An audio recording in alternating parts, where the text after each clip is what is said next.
Hey guys, it's me again, Kendra2Shay, Kendra, same person. So I'm coming to you for the second time. This is now Tuesday, the second day of the Something's Gotta Give videos that I'm trying to do for the week. Um, and I wanted to talk to you guys today about following your dreams. Yesterday, I spoke more along the lines of not comparing yourself to other people and being comfortable in who you are.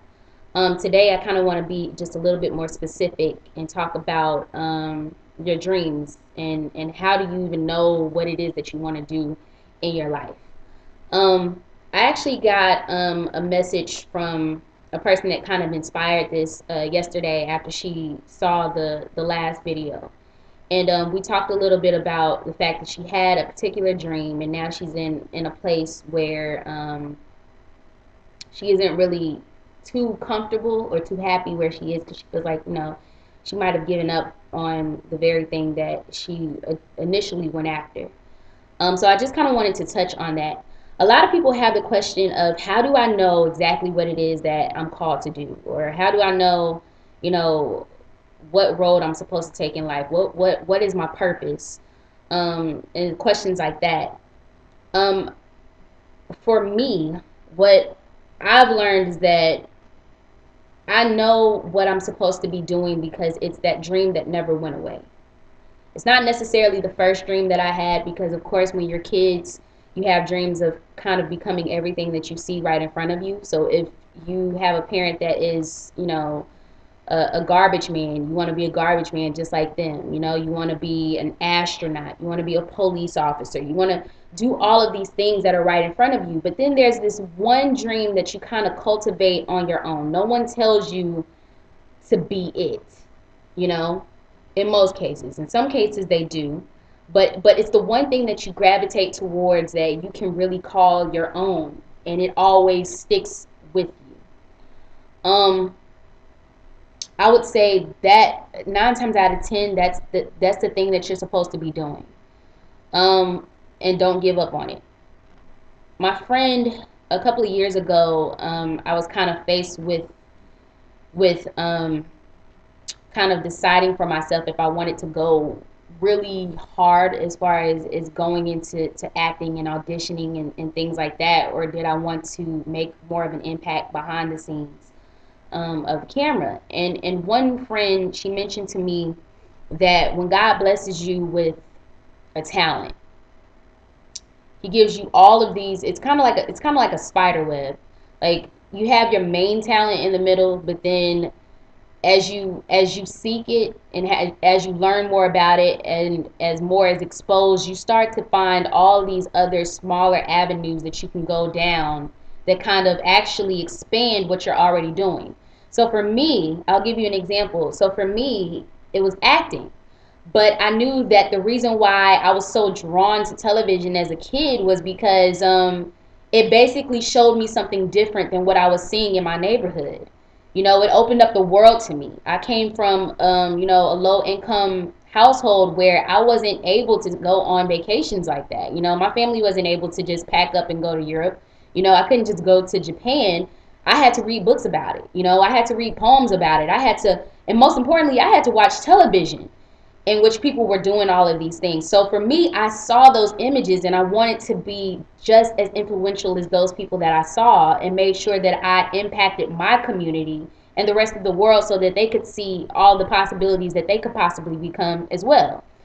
Um, so it was more about making an impact on people. So let me go back to the spider web.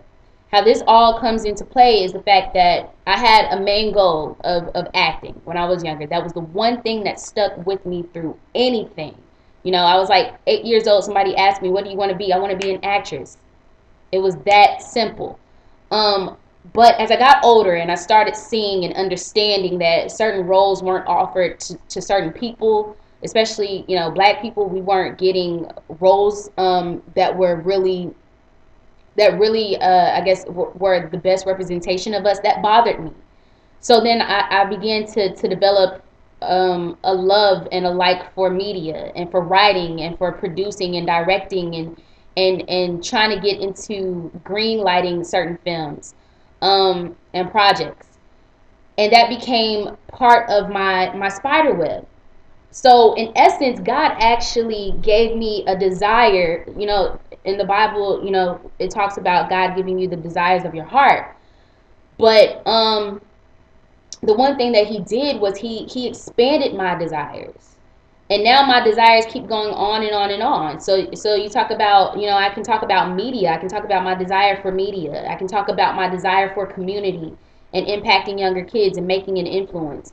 And that's another thing, that when you start looking at things and you just think me, me, me, me, me, a lot of times we're discouraged by our dreams because somebody comes along and says, well, you'll make more money doing this, or you'll be happier if you did this, or your parents, you know, did this, so maybe you should do this. The thing about it is that that's just that's just something to try to get you off guard. First of all, you already have that dream inside of you. If you do, chase it, go after it, don't stop. Everybody had a feeling as to what it was that they wanted to do. For me, I look up to people in the media industry. I look up to Oprah Winfrey. I look up to Tyler Perry. I look up to these amazing individuals. I can go on and on.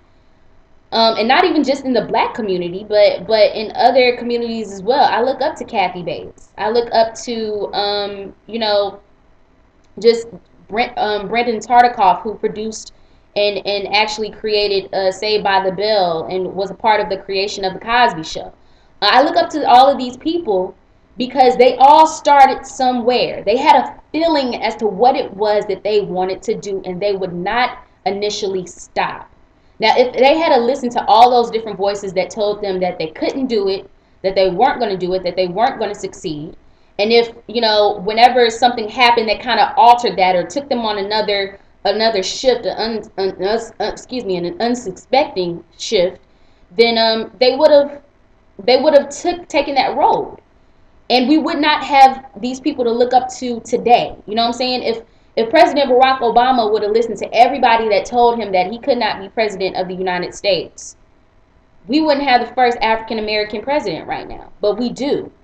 So the bottom line is that if you have a dream, do it. And one thing that will definitely push you towards it is if you remember that you're not just doing it for yourself. If you take into consideration that other people are watching, other people are going to be influenced, if you take into consideration that you want to make an impact on people through your craft or through your discipline, through the very thing that you want to do, you'll be more prone to do it.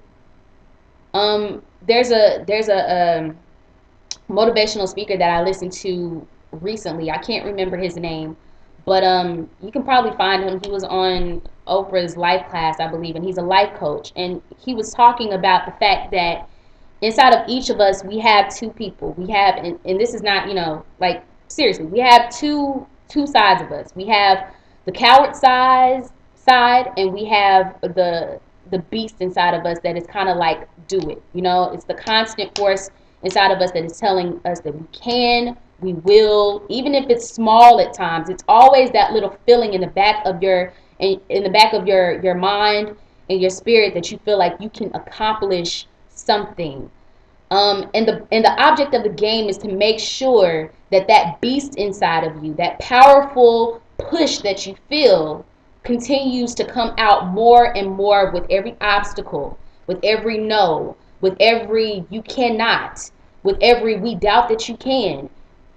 That's the time that it needs to go into full force. If you feed your talents, if you feed your gifts, if you look towards your purpose and realize that despite the obstacles, and like we said yesterday, like I said yesterday, on the track that you're running in life, there are going to be ditches, there are going to be some hills, there are going to be some bugs that come and bite you, there are going to be people to kind of step into your lane that try to, pretty much take over what it is that you're supposed to be doing.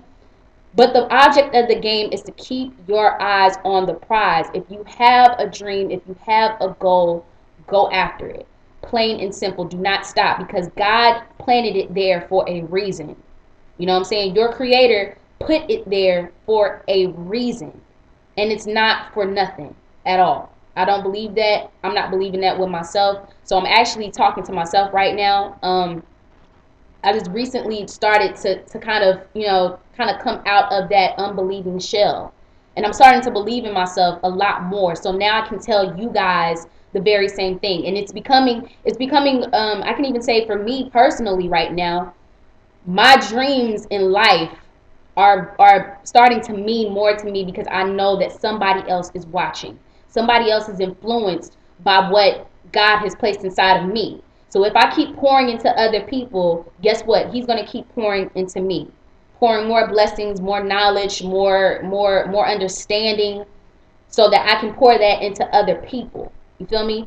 And those people in turn will keep doing it. And it's like, it's just, it's like a wave effect. Everybody just keeps getting more knowledge, more blessings, more whatever. So that's basically what I wanted to talk to you guys about today.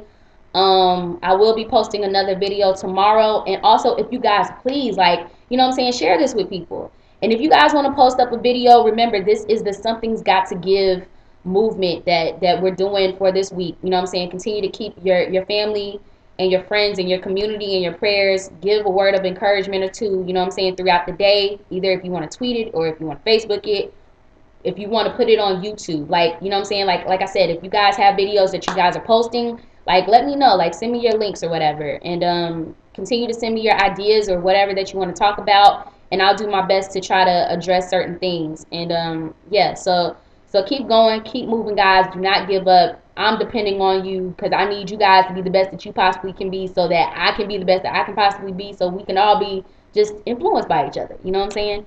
So yeah, so peace. I love you guys as always, and I'm signing out. All right.